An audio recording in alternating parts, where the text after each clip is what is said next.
ما أحلى الريال وما أروع الريال. مدريدي ملكي، ساحر العقول.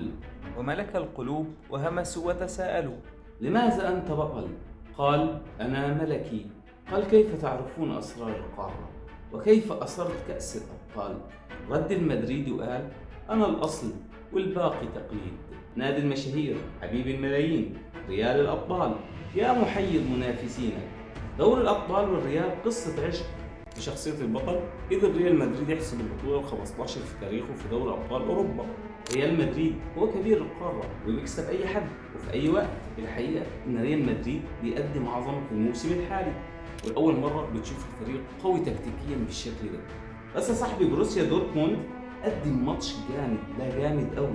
لكن لو انت بتقول ريال مدريد بيكسب من غير ما يقدم اداء كويس تبقى غلطان، لان الملكي قدم اداء عظيم يخليه بطل عن جدارة واستحقاق.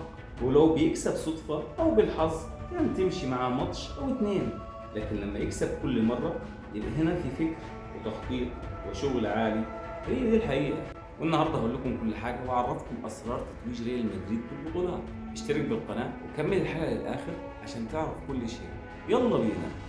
البداية في تشكيلة ريال مدريد اللي عنده استقرار كبير في أسماء اللعيبة. عنده حارس مرمى قوي كورتوا، كارفاخال باك يمين وده من نجوم الماتش من الآخر وهو سبب في التتويج بالبطولة. باك شمال فيرميندي، وفي الدفاع قائد الفريق ناتشو، وجنبه الألماني أنطونيو رودوغار.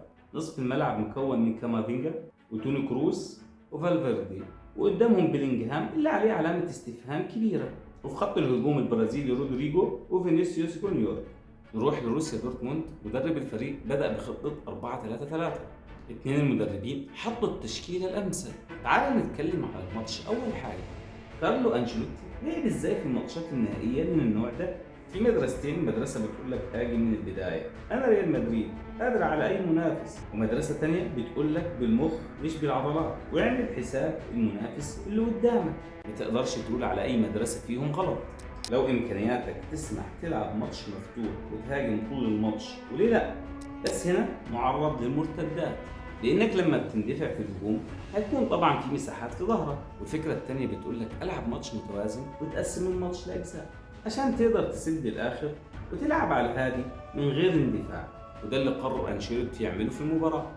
ده بيخلي المنافس دايما يكون بيزيد وبيقرب منه، والناس تقول دورتموند لاعب احسن، مع ان مدريد هو عايز يعمل السيناريو ده. مدريد كان ممكن يهاجم ويفتح الماتش، لكن ساعتها ممكن تقل نسبته في الفوز، وانشيلوتي اختار الطريقه الاضمن لتوصله للفوز بالعالم. وده الاختيار الافضل في الماتشات النهائيه. وفي اول 20 دقيقه عدت على الفريقين مفيش خطر كبير، وبعد ال 20 دقيقه فرصه جت لكريم، انفراد تام، بس عمل ايه؟ اتوتر ورقص الجول وفتحت معاه بزياده وانقطعت، ولو شاتها من البدايه كان ممكن تكون جول. وده طبعا لان الفريق بيلعب تاني نهائي في مسيرته، ولاعيبه دورتموند مش مهيئه نفسيا وفي خوف. وفي الدقيقه 25 هجمه تانية لدورتموند لكن بتضيع برضه، وكمان هجمه تانية خطيره لدورتموند ولكن تيجي في العارضه. وكلنا قلنا دورتموند هتعملها ولا ايه؟ وفي الدقيقة 27 كريم يروح تاني بهجمة خطيرة، ولكن تيبو كورتوا كان أسد وصدها.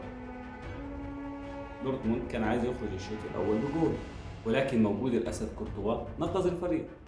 خلص الشوط الأول بالتعادل، واللي حصل إن أنشيلوتي كان قاصد يخرج الماتش واحدة واحدة ويجي في الآخر ويوريهم، ودورتموند قدم شوط مرعب. فأنشيلوتي قال لهم لا يا رجالة، كفاية كده، ننزل ونخلص.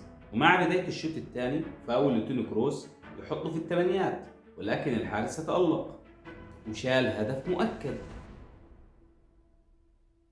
وفي الدقيقة 56 والريال بدأ يسيطر على الماتش وهجمات خطيرة، يحط كارفاخال بس نقذها الحارس مع الدفاع زي ما انتم شايفين. والهدف الأول يجي بسبب الركنية والعرضية، ودي نقطة ضعف بروسيا دورتموند، وكارفاخال يستغل نقطة الضعف ويسجل الهدف الأول. وكده الريال فاق وسيطر على المباراة. في الدقيقة 76 تيجي فرصة لبيلينغهام ولكن ضيعها بطريقة غريبة. بيلينغهام ما كانش موجود في المباراة.